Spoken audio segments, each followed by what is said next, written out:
was sure that when a glass of iced tea had condensation that was gathering on the outside of that glass, it was because the water molecules were making their way through all the spaces between the atoms and getting outside the glass, kind of like sweat coming out the pores on our skin when we get hot.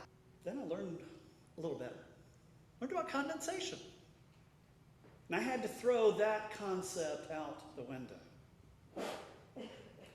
Birds flew because they had wings. Well, I went to my mother and I asked her to make me a bird costume because I wanted to fly up into the clouds and feel how soft they were. She didn't build that costume.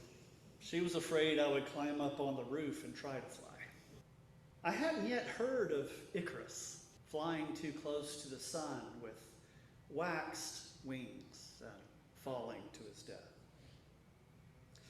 The disciples may not have come to Jesus spouting the ignorant concepts of a 7-year-old, but the notions and assumptions they brought to Jesus often made about as much sense.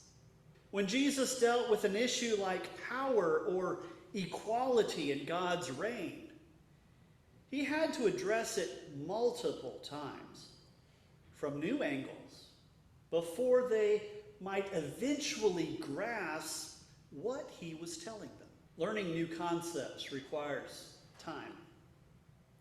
It takes effort.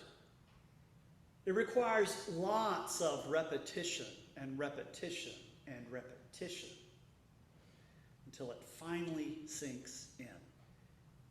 It does not fully sink in the first time we're exposed to a new idea, does it? It's like the runoff in a heavy rainfall.